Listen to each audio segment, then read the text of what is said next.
안녕하세요. 새벽의 축구 전문가 페노입니다. 오늘은 현재까지 유로 2020에서 조별리그 3연승 그리고 7골과 무실점으로 압도적인 경기력을 보여주면서 16강에 진출한 이탈리아의 전술을 살펴보려고 합니다. 이탈리아는 만치니 감독이 부임한 이후로 4-3-3 전형을 활용해 경기를 운영합니다. 현재까지 유로에서 이탈리아의 선발 라인업을 보면 수비 라인에는 키엘리니가 뛰지 못할 때 아체르비, 오른쪽 풀백 자리에는 플로렌치 대신 디 로렌조나 톨로이가 뛸 수 있고 왼쪽 풀백에는 스피나졸라 대신 에메르송이 출전할 수도 있습니다. 또한 오른쪽 측면 공격수 자리에서도 베라르디 대신 키에사가 경기에 나올 수 있고 부상으로 빠져있었던 베라티가 복귀한다면 로카텔리나 바렐라 대신 선발로 나올 가능성도 있는데요.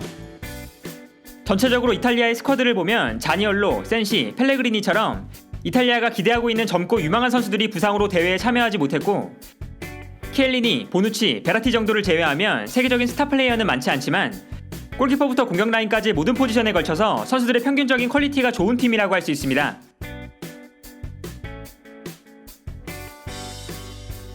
여기서 이탈리아의 전술적인 특징은 볼을 전개할 때 스피나졸라가 전진하면서 인시네가 중앙으로 들어가면 반대편에서는 플로렌치가 공격적으로 전진하지 않으면서 3백을 형성하는 장면이 많다는 것입니다. 결과적으로 스피나졸라와 베라르디가 좌우 측면에 배치되는 형태로 공격을 진행하는데요. 따라서 경기를 보면 이탈리아는 포백을 바탕으로 경기를 시작하는데 볼을 전개하기 시작하면 인시네가 중앙으로 들어올 때 스피나졸라가 공격적으로 올라가고 플로렌치는 중앙으로 들어오게 됩니다. 그 결과 공격을 진행하는 상황에서는 최후방에 플로렌치를 포함한 3백이 형성되고 왼쪽에는 공격적으로 올라간 스피나졸라, 오른쪽에는 베라르디가 위치한 전형이 만들어지는데요. 그리고 이탈리아는 3백을 만들었을 때 중원에서는 바렐라가 공격적으로 전진하면서 인시니아와 함께 공격형 미드필더처럼 배치되고 조르지니와 로카텔리가 3백 앞에 위치하면서 볼을 받아주게 됩니다. 결과적으로 공격을 전개할 때 이탈리아의 포메이션은 3-4-2-1 정도의 전형이라고 할 수 있는데요. 경기 장면을 보면 이러한 특징을 확인할 수 있습니다. 이 장면에서 이탈리아는 3백 앞에 바렐라, 조르지뉴, 로카텔리까지 3명의 미드필더가 위치하고 있는데요. 그러나 공격을 전개하기 시작하면 바렐라가 높은 지역으로 올라가기 시작합니다. 그리고 바렐라가 올라가면 중원에는 조르지뉴와 로카텔리만 남게 되는 것인데요.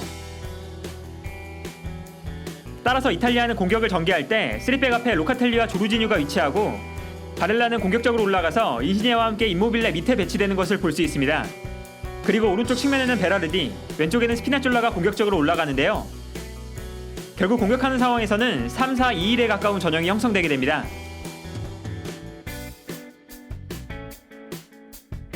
한편 4-3-3에서 3백으로 변화했을 때 이탈리아의 전술에서 눈여겨볼 만한 점은 플로렌치의 역할이라고 할 수 있습니다.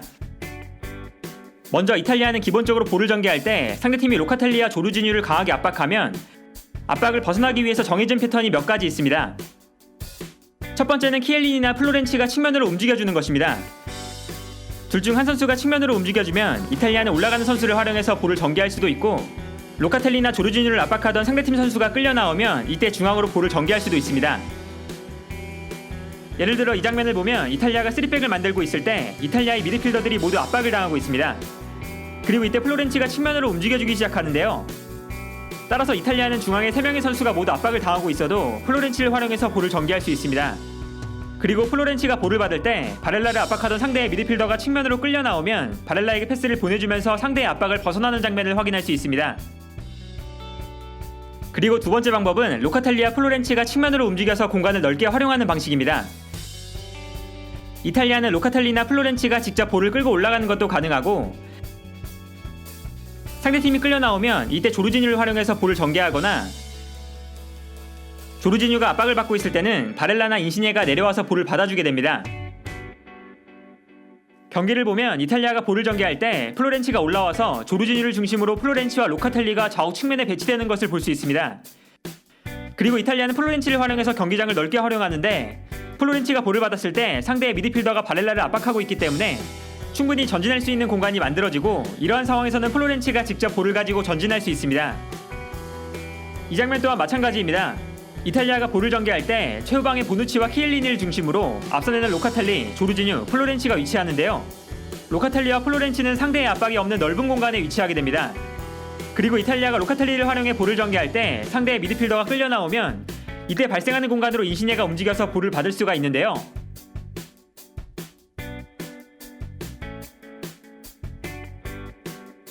결과적으로 이탈리아가 볼을 전개하는 과정에서 플로렌치의 역할은 굉장히 유동적이라고 할 수 있습니다. 오른쪽 측면 수비수 자리에 위치하다가 3백을 만들고 상황에 따라서는 빌드업을 위해서 좀 더 높은 지역까지 올라가서 플레이하는데요. 여기에 대해서 좀 더 높은 지역까지 올라갔을 때는 로카텔리와 조르지니를 도와서 플레이하다가 중원 싸움에 참여할 때도 있고, 공격적인 움직임이 필요할 때는 베라르디가 중앙으로 움직이고 플로렌치가 공격에 가담하는 장면이 나오기도 합니다. 예를 들어 이 장면을 보면 이탈리아가 반대편 측면으로 볼을 전개할 때 순간적으로 측면에 상대팀 수비가 부족한 상황입니다. 그리고 이때 플로렌치가 빠르게 올라가서 측면 공격을 도와주게 되는데요. 플로렌치가 공격에 가담해줬기 때문에 이탈리아가 측면에서 수적으로 유리한 상황을 만들 수가 있고, 결과적으로 측면에서 위협적인 공격이 진행되는 것을 볼 수 있습니다. 그리고 평소에는 플로렌치가 스피나졸라처럼 공격적으로 올라가지 않기 때문에 이탈리아는 공격을 하다가 실패했을 때 빠르게 최후방에 3명의 수비수를 배치할 수 있고, 그 결과 상대의 역습에도 안정적인 경기 운영이 가능하다는 장점도 있습니다. 경기 장면을 봐도 공격적으로 올라가는 스피나졸라에 비해 플로렌치는 공격적으로 움직이지 않고 있습니다. 따라서 이탈리아가 볼을 빼앗기는 순간 플로렌치는 빠르게 수비 라인으로 내려갈 수 있는데요. 결과적으로 상대가 공격을 진행할 때 이탈리아는 최후방에 언제나 3명의 수비수를 배치하면서 안정적인 수비 라인을 만들 수가 있는 것입니다. 이처럼 플로렌치는 공격 상황에서는 빌드업을 위해 움직여주고, 수비할 때는 안정적인 수비 라인을 만들어주면서 만치니 감독의 전술에서 가장 중요한 선수 중 하나라고 할 수 있습니다. 한편 이탈리아의 공격 작업에서 중요한 또 다른 선수는 바렐라입니다. 앞서 살펴본 것처럼 바렐라는 공격을 시작하는 순간 높은 지역으로 올라가서 인시니에와 함께 공격형 미드필더처럼 플레이하는데요. 여기서 바렐라는 왕성한 활동량으로 상대 수비의 공간을 만들어내고 있습니다.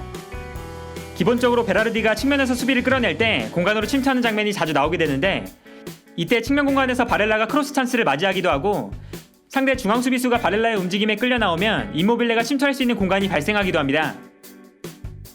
예를 들어 이 장면을 보면 베라르디가 측면에서 볼을 잡을 때 수비수들이 측면으로 끌려 나오면 바렐라가 공간으로 침투해 들어가는 것을 볼 수 있습니다.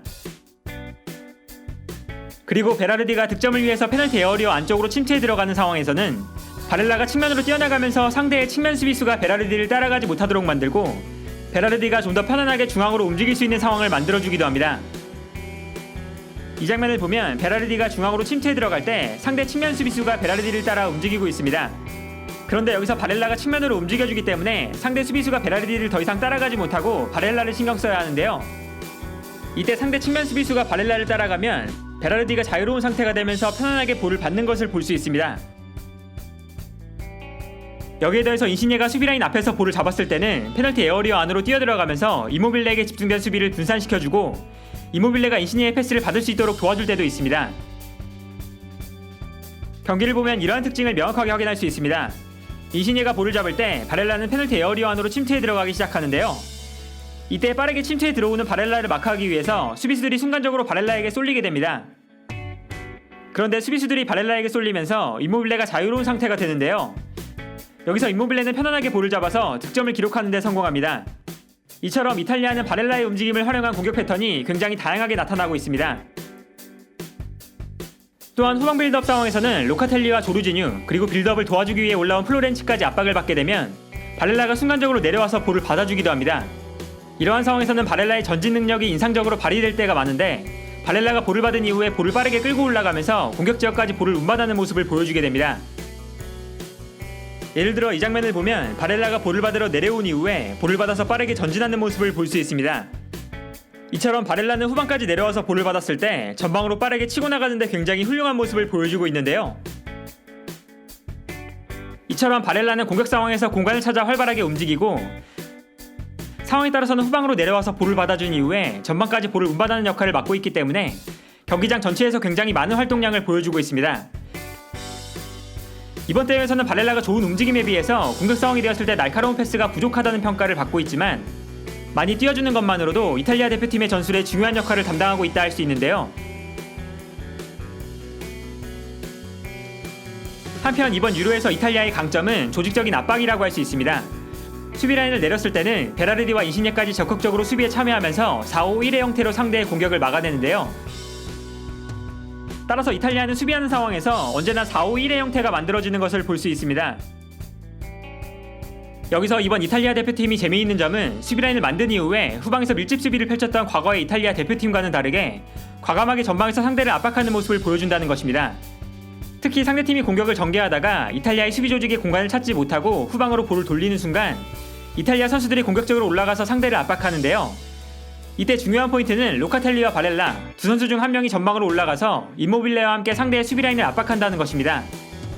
최전방에 위치한 선수 숫자를 순간적으로 늘리면서 상대의 수비 라인부터 압박하는 것인데요.